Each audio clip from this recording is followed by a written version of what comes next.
Υπάρχει μια στιγμή στη ζωή που οι άνθρωποι αποφασίζουν ότι σε έχουν καταλάβει, όχι επειδή γνωρίζουν πραγματικά ποιος είσαι, αλλά επειδή γνώρισαν μια εκδοχή σου αρκετό καιρό, ώστε να πιστέψουν ότι δεν υπάρχει άλλη.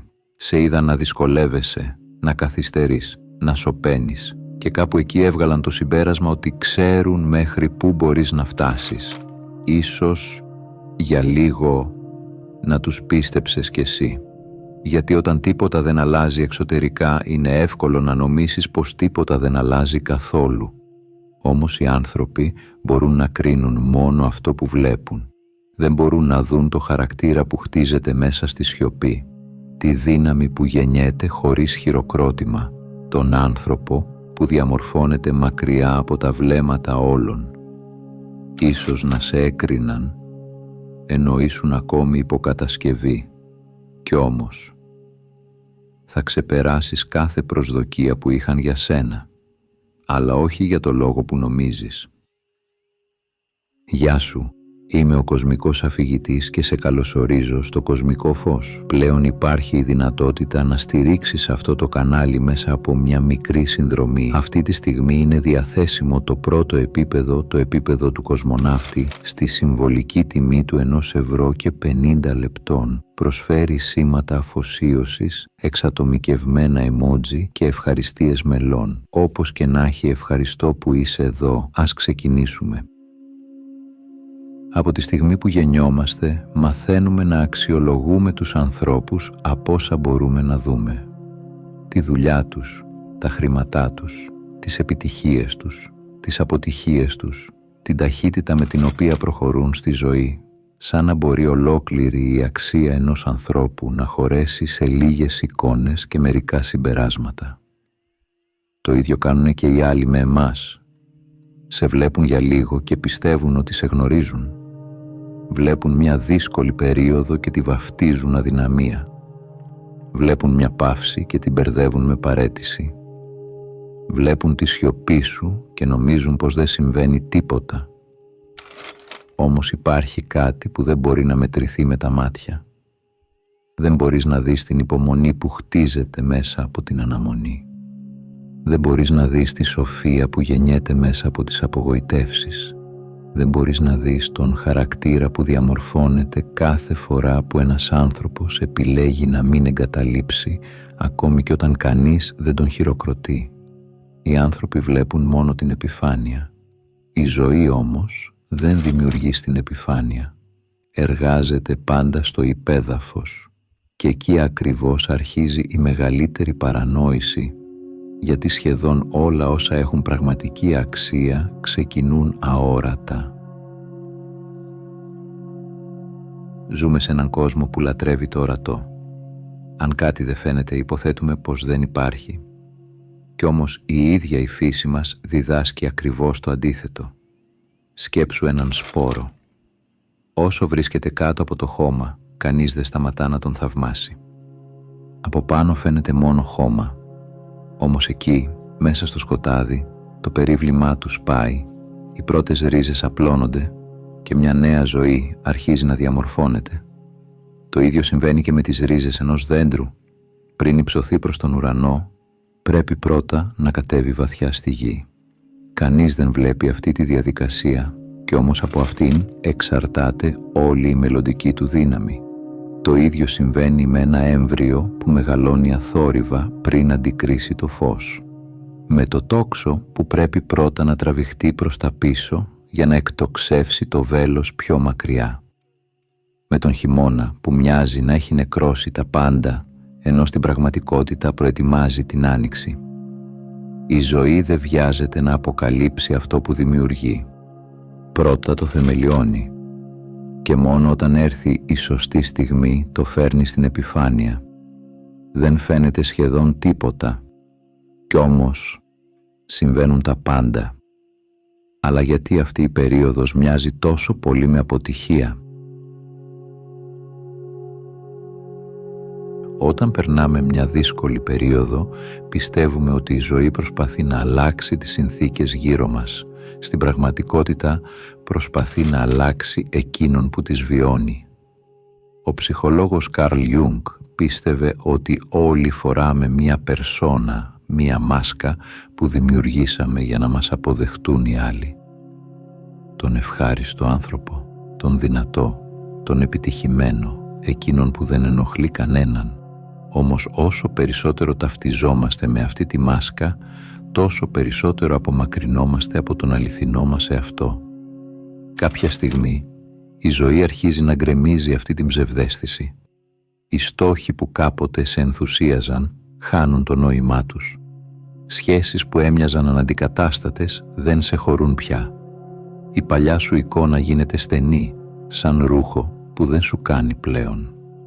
Αυτό που συμβαίνει δεν είναι τιμωρία. Είναι μια πρόσκληση να συναντήσεις και τη σκιά σου, εκείνα τα κομμάτια που έκρυβες, τις δυνατότητες, τους φόβους και τις αλήθειες που απέφευγες να αντικρίσεις. Δεν χάνεις τον εαυτό σου.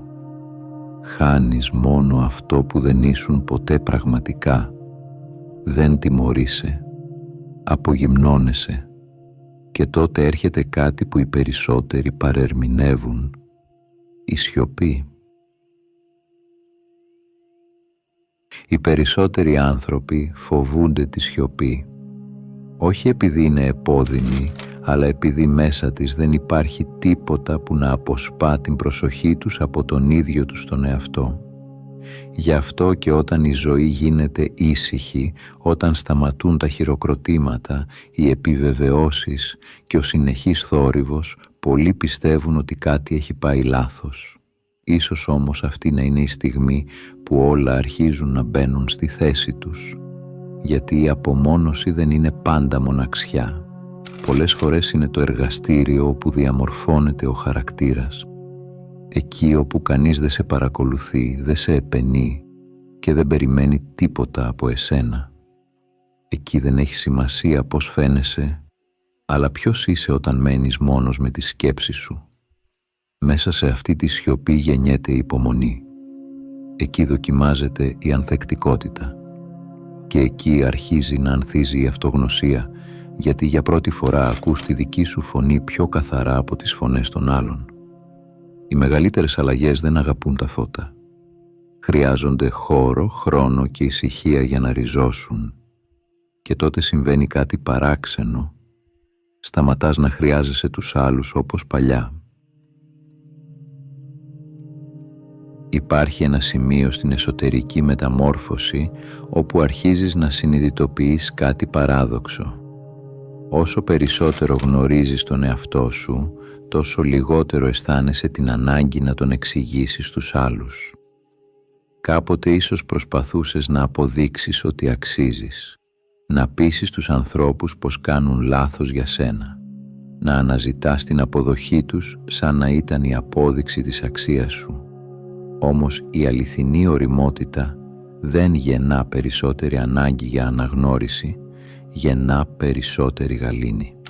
Αρχίζεις να μιλάς λιγότερο και να ακούς περισσότερο, να αντιδράς λιγότερο και να παρατηρείς περισσότερο. Δεν είναι αδιαφορία, είναι εσωτερική σταθερότητα. Δεν χρειάζεται πλέον να απαντάς σε κάθε κριτική ή να διορθώνεις κάθε παρεξήγηση. Οι Στοικοί το γνώριζαν καλά. Ο Επίκτητος έλεγε πως η ελευθερία δεν βρίσκεται στον έλεγχο των άλλων, αλλά στον έλεγχο του εαυτού μας. Όταν σταματάς να εξαρτάς την αξία σου από τις γνώμες των ανθρώπων, αποκτάς κάτι πολύ πιο πολύτιμο από την επιβεβαίωση, εσωτερική ελευθερία. Και αυτή η δύναμη δεν χρειάζεται να φωνάξει για να γίνει αισθητή. Και τότε οι άνθρωποι αρχίζουν να λένε ότι άλλαξες. Όταν ένας άνθρωπος αλλάζει πραγματικά, οι πρώτοι που δυσκολεύονται να το αποδεχτούν είναι συνήθως εκείνοι που τον γνώριζαν από παλιά. Όχι επειδή δεν χαίρονται για εκείνον, αλλά επειδή έχουν συνηθίσει να τον βλέπουν μέσα από έναν συγκεκριμένο ρόλο. Σε προτιμούσαν προβλέψιμο. Ήξεραν πώς θα αντιδράσεις, τι θα ανεχτείς, μέχρι πού θα φτάσεις. Η παλιά σου εκδοχή τους έκανε να νιώθουν ασφαλείς, γιατί επιβεβαίωνε την εικόνα που είχαν χτίσει για σένα. Όταν όμως αρχίζεις να βάζεις όρια, να μιλάς διαφορετικά ή να κυνηγάς έναν μεγαλύτερο σκοπό, δεν αμφισβητείται μόνο η ζωή σου, αμφισβητείται και η δική τους βεβαιότητα ότι σε είχαν καταλάβει. Γι' αυτό πολλές φορές δεν αντιστέκονται στην αλλαγή σου. Αντιστέκονται στην αλλαγή της εικόνας που είχαν για σένα. Δεν σε βλέπουν όπως είσαι σήμερα, βλέπουν την ανάμνησή σου. Τον άνθρωπο που ήσουν κάποτε, όχι εκείνον που διαμορφώθηκε μέσα από όσα πέρασε. Και όσο περισσότερο προσπαθούν να σε χωρέσουν στην παλιά ιστορία, τόσο πιο ξεκάθαρο γίνεται ότι εσύ έχεις ήδη προχωρήσει σε μια καινούρια. Και εδώ οι περισσότεροι κάνουν ένα τεράστιο λάθος. Προσπαθούν να αποδείξουν ότι οι άλλοι έκαναν λάθος. Κάπου εδώ βρίσκεται η μεγαλύτερη παγίδα. Αφού έχεις αλλάξει, αφού έχεις αντέξει και έχεις αρχίσει να βλέπεις τη ζωή διαφορετικά, γεννιέται μέσα σου η επιθυμία να αποδείξεις σε όλους ότι έκαναν λάθος. Να τους δείξεις ποιος πραγματικά είσαι. Να δικαιωθείς. Όμως όσο και αν ακούγεται παράδοξο, αυτή η ανάγκη σε κρατά ακόμη δεμένο μαζί τους. Γιατί όσο ζεις για να διαψεύσεις τις προσδοκίες των άλλων, εξακολουθούν να καθορίζουν την πορεία σου. Απλώς άλλαξαν θέση στο τιμόνι. Η αληθινή μεταμόρφωση δεν είναι μία μορφή εκδίκησης. Δεν έχει στόχο να εντυπωσιάσει, να προκαλέσει θαυμασμό ή να κερδίσει την έγκριση εκείνων που κάποτε σε υποτίμησαν. Η μεγαλύτερη απάντηση δεν είναι η επιτυχία, είναι η γαλήνη. Η στιγμή που πάβεις να χρειάζεσαι τη δικαίωσή τους για να πιστέψεις στη δική σου αξία. Η στιγμή που δημιουργείς επειδή αυτό εκφράζει την αλήθεια σου και όχι επειδή θέλεις να αλλάξεις τη γνώμη κάποιου. Τότε συνειδητοποιείς ότι η μεγαλύτερη νίκη δεν είναι να τους κάνεις να παραδεχτούν πως έκαναν λάθος. Είναι να πάψεις να έχει σημασία αν θα το παραδεχτούν ποτέ. Και όταν σταματήσεις να πολεμάς τους ανθρώπους, αρχίζει να συνεργάζεται μαζί σου η ίδια η ζωή. Από έξω μοιάζει σαν άλλαξε ξαφνικά η τύχη σου. Εμφανίζονται νέοι άνθρωποι, ανοίγουνε πόρτες που μέχρι χθες ήταν κλειστές, παίρνεις αποφάσεις με μεγαλύτερη σιγουριά και οι ευκαιρίες φαίνεται να έρχονται την κατάλληλη στιγμή. Πολλοί το αποκαλούν τύχη, άλλοι το λένε συγχρονικότητα. Ίσως όμως να μην είναι τίποτα από τα δύο. Ίσως η ζωή να μην άλλαξε ποτέ τον τρόπο που λειτουργεί. Εκείνος που άλλαξε είσαι εσύ. Όταν σταματάς να ζεις σύμφωνα με τις προσδοκίες των άλλων και αρχίζεις να ακούς τη δική σου εσωτερική πυξίδα, η πραγματικότητα αποκτά μια παράξενη καθαρότητα. Αναγνωρίζεις ευκαιρίες που πριν αγνοούσες. Λες όχι εκεί που κάποτε φοβόσουν. Λες ναι εκεί που κάποτε δίσταζες. Δεν είναι ότι εμφανίστηκαν νέοι δρόμοι, απλώς μπορείς επιτέλους να δεις ποιος είναι πραγματικά ο δικός σου. Αυτό είναι ίσως το νόημα της ευθυγράμμισης, όχι να ελέγχεις τη ζωή, αλλά να σταματήσεις να αντιστέκεσαι σε αυτό που βαθιά μέσα σου γνωρίζεις ότι είσαι. Και τότε όλα αρχίζουν να αποκτούν μια φυσική ροή. Όχι επειδή ο κόσμος έγινε διαφορετικός, επειδή εσύ έγινες διαφορετικός. Και τότε, σχεδόν χωρίς να το καταλάβεις, αρχίζει να καταρρέει η ιστορία που είχαν γράψει οι άλλοι για σένα.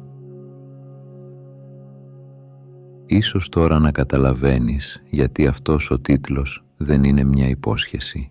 Είναι η φυσική συνέπεια όλων όσων προηγήθηκαν. Θα ξεπεράσεις κάθε προσδοκία που είχαν για σένα. Όχι επειδή θα αφιερώσεις τη ζωή σου προσπαθώντας να διαψεύσεις όσους σε υποτίμησαν, αλλά επειδή εκείνοι έκριναν έναν άνθρωπο που βρισκόταν ακόμη υπό διαμόρφωση. Είδαν τη σιωπή και την μπέρδεψαν με αδράνεια. Είδαν την αναμονή και τη θεώρησαν καθυστέρηση. Δεν μπορούσαν να δουν ότι όσο όλα έμοιαζαν ακίνητα, η ζωή έχτιζε αθόρυβα το χαρακτήρα σου. Άλλαζε τον τρόπο που σκεφτόσουν, τον τρόπο που στεκόσουν απέναντι στις δυσκολίες, τον ίδιο τον άνθρωπο που κοιτούσε τον κόσμο.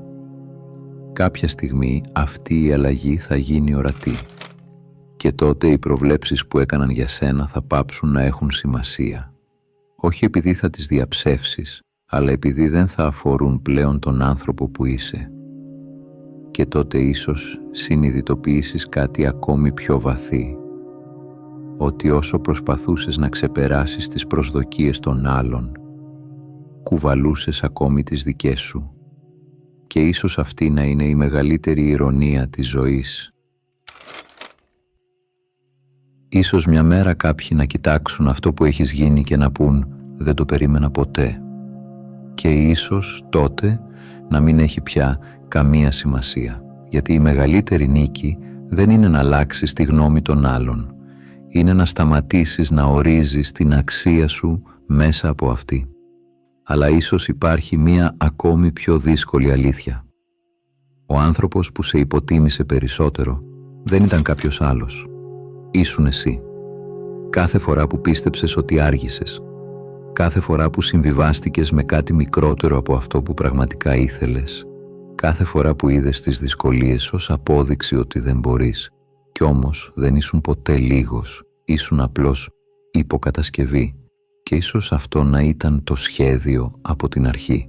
Όχι να ξεπεράσεις τις προσδοκίες που είχαν οι άλλοι για σένα, αλλά να ξεπεράσεις επιτέλους εκείνες που είχε η παλιά εκδοχή του εαυτού σου. Αν κάτι από αυτά που άκουσες σήμερα σε άγγιξε, γράψε στα σχόλια «Βρίσκομαι υποκατασκευή».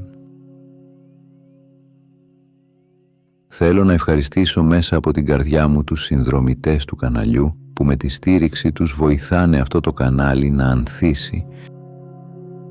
Αν έφτασες μέχρι εδώ, θέλω να σου πω ένα μεγάλο ευχαριστώ που ήσουν συνοδοιπόρος στο ταξίδι μου. Αν έμαθες κάτι καινούριο από αυτό το βίντεο, μπορείς να κάνεις εγγραφή, να πατήσεις like ή να αφήσεις κάποιο σχόλιο.